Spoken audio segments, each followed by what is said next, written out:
మత మార్పిడుల నిరోధక చట్టం ఇది చాలా పవర్ఫుల్ అయినటువంటిది.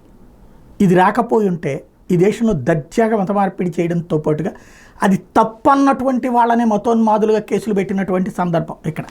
అయ్యా, హిందువుల గురించి దుష్ప్రచారం చేస్తూ నీ మతం మంచిది కాదు, నీ దేవుళ్ళు ముక్కోటి దేవతలు ఉంటారు, అది కరెక్ట్ కాదు, నువ్వు మతం మారితే నీ ఆరోగ్యం బాగుపడుతుంది, నీ ఆర్థిక పరిస్థితి బాగుపడుతుంది, నీ ధర్మం కరెక్ట్ కాదు, నీదే అధర్మము, మాదైతే ధర్మము అని చెప్తూ మత మార్పిడి చేయడం ఏంటి?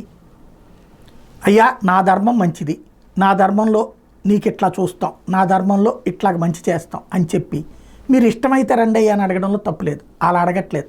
అసలు హిందూ మతం లేదా హిందూ ధర్మం వాళ్ళు ఎవరైనా వెళ్ళి అట్లా అడుగుతున్నారా? ఎవరిని అడగట్లేదే. వాళ్ళంతటా వాళ్ళు వస్తే తీసుకోవడానికి మనం ఏమైనా ఇక్కడ ప్రిపేర్డ్గా ఉన్నామా? లేదే. అదే అక్కడ వచ్చేటప్పటికి క్రైస్తవంలోకి మత మార్పిళ్ళు అనేది ఏదో ఒక కారణం చూపించి జరిగినటువంటి సందర్భంలో బీజేపీ అధికారంలోకి వచ్చి వివిధ రాష్ట్రాల మత మార్పిడుల నిరోధక చట్టం తీసుకొస్తుంటే ఇది యాంటీ కన్వర్షన్ బిల్లు తమకు పెద్ద ప్రాబ్లం అని చెప్పుకొస్తున్నారు.